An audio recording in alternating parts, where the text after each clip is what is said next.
एक आदमी वो रस्सी बट रहा था, जैसे हमारे चैत में पहले गतार बरते थे लोग, पुआल का गतार बरता है, तो आगे वो पानी लगा लगा के गतार बढ़ता जा रहा है और पीछे जो है उसको फेंकते जा रहा है। और पीछे एक भैंस का कटरू है और कटरू गतार खाते जाता है, उसको नहीं पता है कि पीछे से खा रहा है। अब काफ़ी मेहनत करने के बाद जब शाम को उसको बटोरने लगा तो एक दो हाथ की रस्सी बची, बाकी सारा खा गया। साथ संगत हम सत्संग में उसी तरह से नहीं कर रहे हैं कि हमारे पिछले जो कर्म हैं, जिनको हम गुरुमत से मेहनत करके पैदा कर रहे हैं, उसको कोई पीछे से कटरू खा रहा है और हम वहीं के वहीं कंगाल बने हुए हैं।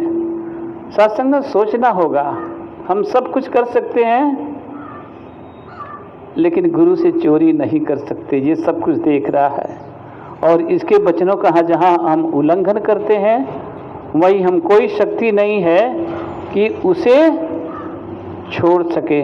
सत्संग दास के सामने एक उदाहरण दास देगा। सत्संग एक महात्मा सेवा दल संचालक बहुत ही दारू पीते थे, इतना दारू पीते थे कि दारू पीते पीते सारा कुछ खराब हो गया।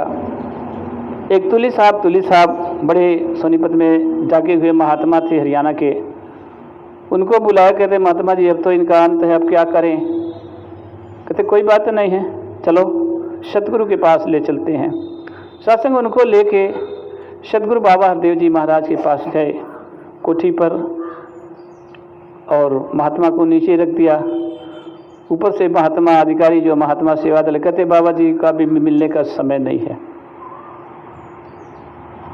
इसके तो सांस टंगी हुई है, बाबा जी ऊपर बैठे हुए हैं। इतने में वो महात्मा तुले, अरे कोई है क्या माई का लाल जो सतगुरु से मिला सकता है? बस नेता किस्म के महात्मा थे।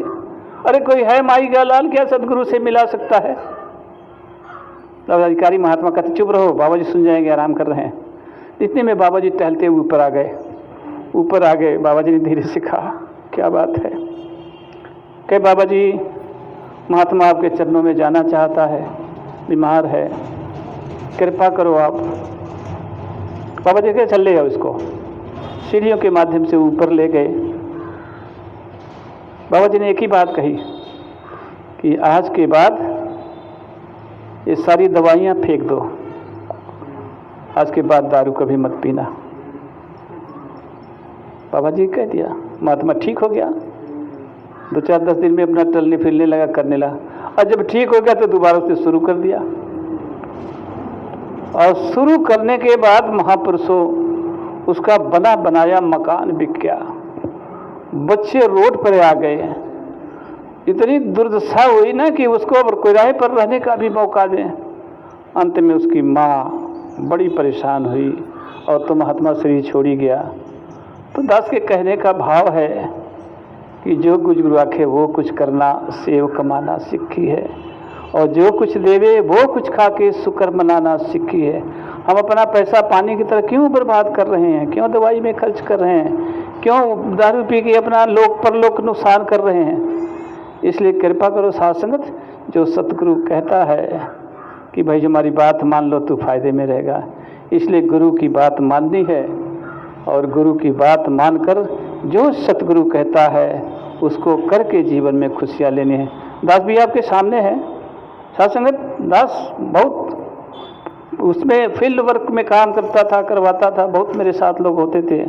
लोग कहते महात्मा जी आप दारू नहीं पीते? बोला भाई महात्मा को क्या दारू पीना है?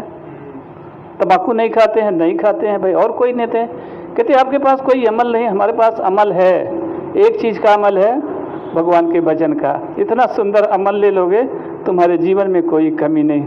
सत्संगति राम नाम का भजन का अमल आप ले लीजिए, आपके जीवन में दास गारंटी के साथ कहता है कभी जीवन में दुख नहीं आएगा। और साथ संगत कृपा करो, सतगुरु जो कह रहा है, जिसके लिए समझा रहा है, उस काम को करें और करके जीवन में अपने खुशियाँ प्राप्त करें। लोक भी सुखी हो, परलोक भी सुहेला हो। तो समय आ गया है, अभी 10 मिनट बाकी है। और कृपा करो साथ संगत, दास इन्हीं वचनों से आपसे आशीर्वाद लेगा। और दास के बोलने में कोई कमी रह गई हो, अनजान बच्चा समझ के बख्श लेना। साथ संगत जी प्यार से कहिए, बल निरंकार।